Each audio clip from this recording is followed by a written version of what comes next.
I'd like to talk about a fairly hot missiological topic, honor and shame. And what I want to do is I want to talk about how we need to approach honor and shame with humility because of what we don't know.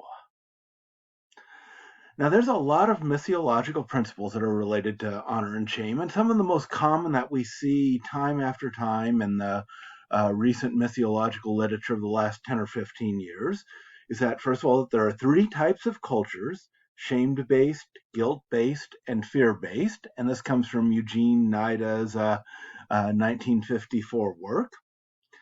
We often see that collectivistic cultures are the ones that are identified as being shame-based cultures. And then thirdly, which is the most important of the principles, the gospel is most powerful in shame-based societies when it is presented as a means of transforming our shame to honor. And that's in contrast with an emphasis on the forgiveness of sin through Christ, that aspect of the gospel, which is more effective in a guilt-based culture.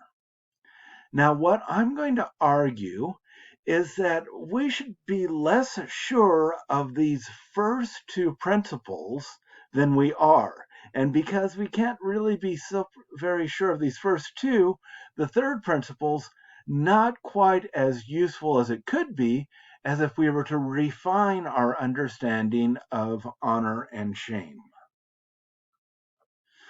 So what are the limitations we have concerning our understanding of shame? I want to cover two topics. One is, I want to look at some of the limitations we have concerning the definition of shame and how some things aren't clear. And then secondly, I want to look at our limitations concerning the relationship between shame and culture.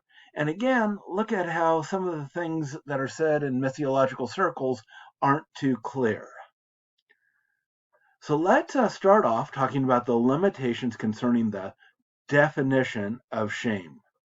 Now, part of the problem is that we use a lot of different definitions of shame. The literature uses a lot of definitions of shame.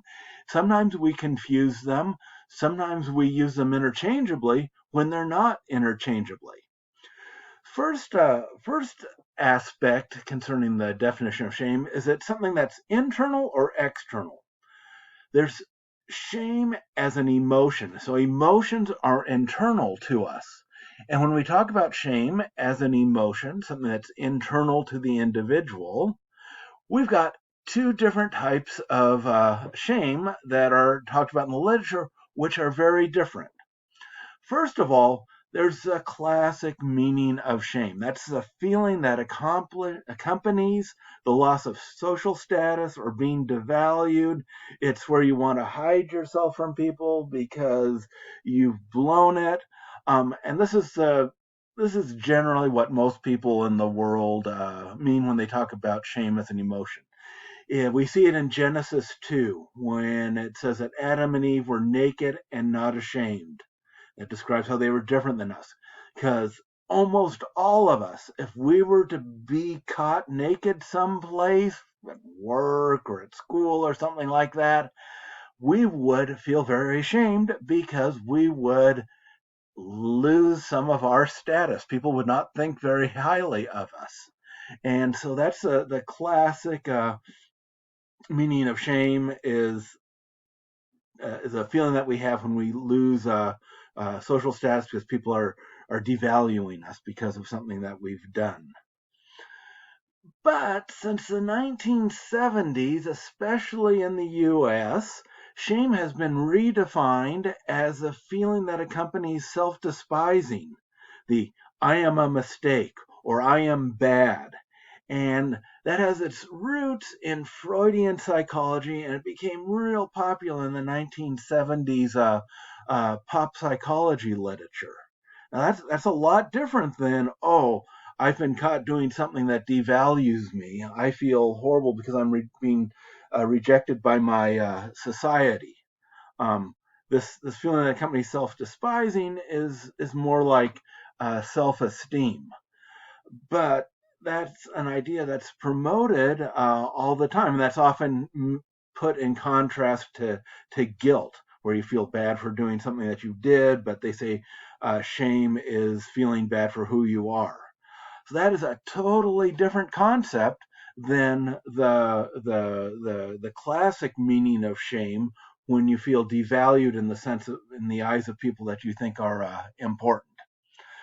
So that shame is an emotion, but sometimes we talk about shame as one's social status, something external to us, something that comes from how other people view us. And I think this is the type of shame that we see addressed in the gospel.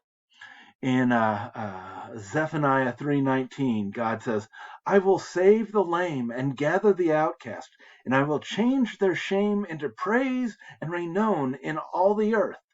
And that's what the gospel does to us. It takes us as moral outcasts, people that are not worthy of being part of the community of God's people, and it transforms us and puts us into God's community. So here, shame and honor are social status, and it's not necessarily a question of our feeling. So we need to be really careful when we're talking about shame and its opposite, honor. Are we talking about as an emotion? Are we talking about in the classic sense? Are we talking about in the modern Freudian sense? Or are we talking about shame as one's social status? Another limitation that we have concerning the definition of shame is that we sometimes, in fact often, confuse shame, either the feeling or the social status, with shameproneness. So let's focus on shame as a feeling. So shame, uh, what is shame versus shameproneness? Shame is a feeling that comes and goes based on our behavior, what we do, and the circumstances, the cultural norms, and who sees us. So in some situations, some cultures, some behaviors would cause shame, but they wouldn't in others. And we're not, if we do something but nobody knows about it, we're not going to feel shame in the same way as we would feel shame if somebody did find out about it. Um, so the shame as a feeling is this interplay of all three things. If we do something against a cultural norm and somebody sees us, we feel shame. Now, in contrast to the feeling of shame, there's what's known as shameproneness. And this is the tendency that an individual has to experience such feelings. And it's more or less a stable characteristic of the individual. Some people aren't going to feel shame very often. Other people are going to feel shame all the time, even if they're doing the same behavior and the same cultural norms and the same people see them. Some people are more prone to feel shame. Now, shameproneness can be a really good thing. And in many cultures, when they talk about shame, they have a positive view of it because it discourages behavior that leads to shame. It discourages antisocial behavior. It makes you act in a respectable way. It's what keeps you from running around naked at school or at work. Um, uh, so that's assuming that you have some degree of shameproneness. Now, also, shameproneness varies by culture. Some cultures, people grow up with greater shameproneness for others. Uh, for example, one study looked at shameproneness and compared it to Japan, South Korea, and the U.S., and it turned out the Japanese had a much higher level of shameproneness, whereas South Koreans and the U.S. were low on shameproneness. And this should give us humility, because we tend to say, oh yes, the East Asian cultures are shame cultures and US is a guilt culture. But the shame dynamics can be very different between the Japan and South Korea. They also did, in the same study, they looked at guilt proneness.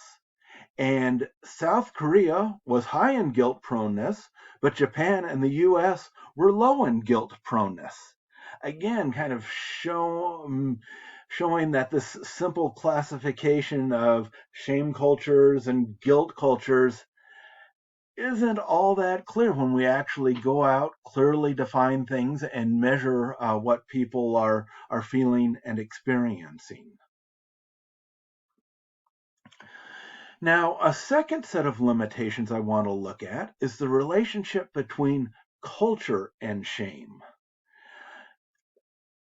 Like I said at the beginning, there's this missiological idea that there's some guilt cultures, shame cultures, and fear cultures. But in reality, all cultures have shame dynamics, including the US. We use shame for all kinds of things. We use shame as a way of controlling criminal behavior. We use mugshots and perp walks to shame people, independent of their guilt or innocence. The mugshots and the perp walks are done and photographed and broadcast publicly before a trial where somebody is legally defined as guilty or not guilty. Similarly, online shaming plays a huge role in our behavior. Um, Most people who have considered posting something online think about it and they say, ooh, even though I think I'm right, there's going to be some people who are going to say things that are going to try to shame me, and maybe it's not worth saying. So shaming will influence, the threat of shaming will influence our behavior. Now, there are some shame dynamics that appear to be universal in all cultures, and these are important as missionaries working with different cultures. So the most basic shame dynamic is that people experience the emotion of shame, the classic emotion of shame, when there is a threat of information reaching others which will devalue them in others' eyes. So either there's a threat of information or that threat becomes reality. If there's this idea that, oh, people are going to learn something about me or make some conclusion about me that will devalue them in their eyes, I'm going to feel shame. So this threat, this fear motivates people. It motivates them, first of all, to not act in ways that lead to social exclusion. It'll prevent people from doing things that society disapproves of. And it'll also motivate them to act in a way to demonstrate that they have socially valued qualities. They want to um, uh, show that they have whatever the culture values. Now, most cultures value intelligence, self-control, kindness, things like that. So people want to demonstrate that they have these qualities so that they will be valued in other people's eyes.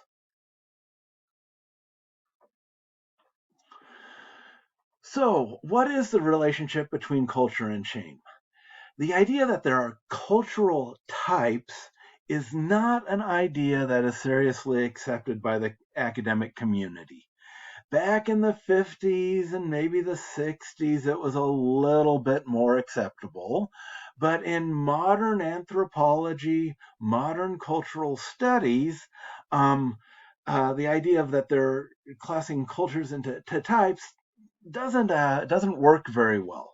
One reason is it's too simplistic, but then also we have a more sophisticated view of culture.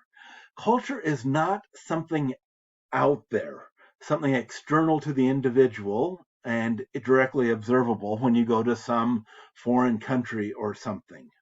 Rather, what we call culture is best viewed as something internal to individuals. It's something that's happening inside of their heads and it manifests itself in their behavior. So culture can be viewed as a set of common psychological processes. And if a bunch of people who interact with each other have these same psychological processes, that's going to become part of the culture. For example, I live in America, and we eat pizza and hamburger with our hands, but we eat steak and baked potatoes with a knife and fork. That's part of American culture. And why do we do that? Well, I was taught that. So I believe that eating pizza with your hands is good and eating a hamburger with your hands is good, but eating a steak with your hands is bad and you need to use a knife and fork. Eating a baked potato with your hands is bad. I need to use a knife and fork. Now, I was a church planter in France, and the belief that eating pizza with your hands was not a common belief. So most people said, well, pizza's a food, you eat it with your knife and a knife and fork. And the same thing with hamburgers until McDonald's started becoming popular. And they said, oh, we've got to change this culture. We don't want to have to give people knives and forks when they come to the restaurant. So they had a series of commercials where small children would teach their grandparents how to eat a hamburger with their hands, with the idea of changing people's beliefs on how you should eat a hamburger. So the culture is not something that's out there. French culture is something that's inside people's heads. American culture is something that's inside of people's heads. So what this means is that cultural differences between one culture and another can be distinguished using cultural dimensions reflecting these internal differences.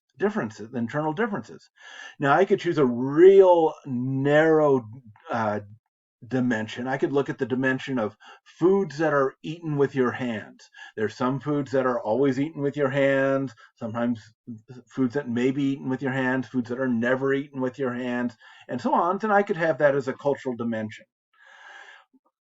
That's not super useful. Well, it is if you're trying to figure out one specific culture, but if you're trying to understand how all cultures relate to each other, you want more broad things rather than the 10 million different beliefs that you could have about how you're supposed to use every object that exists in the world.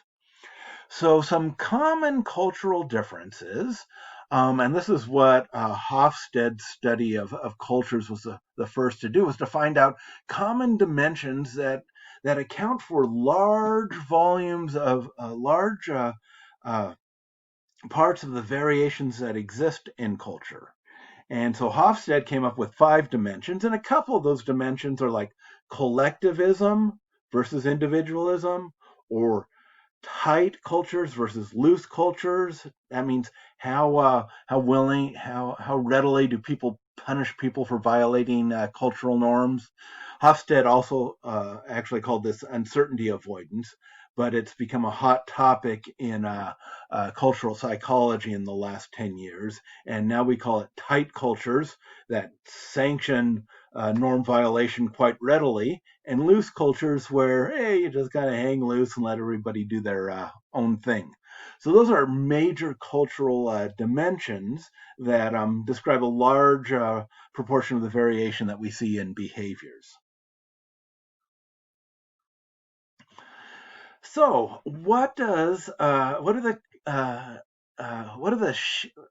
how does shame relate to cultural dimensions? Specifically, how does it relate to the cultural dimension of individualism and collectivism? So we've got individualism at one end of the spectrum, collectivism at the other end. Some cultures are more individualistic, some are more collectivistic, and this what individualism and collectivism is what defines an individual's sense of self. In collectivism, one has the perceived characteristics of the group. The group defines a larger proportion of what one is. In individualism, it's an individual's traits and qualities that define who I am. I'm more concerned about how I'm a unique person and how I differ from other people rather than what group am I a part of, or what groups am I a part of, and what are the characteristics of members of that group.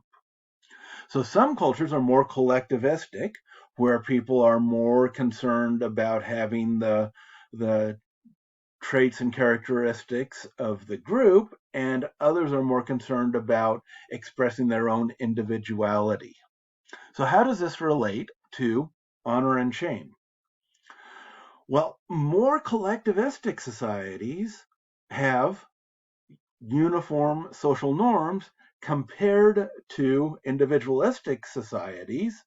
So, but the violation of these norms brings shame. So, in a collectivistic society where there's more norms on how every individual is supposed to talk or act or do or say, there's greater opportunities for shame.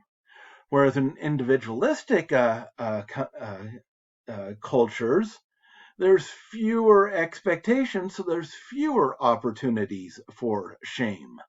Um, and so this is important. It doesn't say that in one culture people are going to experience more shame or not. It just says that there's going to be more opportunities for shame in a collectivistic culture than in an individualistic culture. Shame and honor are also related to the cultural dimension of tightness and looseness. Um, what is cultural tightness and looseness? It's tight cultures are the cultures that there's lots of punishment for violation of cultural norms. Loose cultures are cultures that more rarely sanction cultural deviation, the violation of norms, and this is different from collectivism. We can, if you're an American, we can do this by looking at kind of like the differences between states.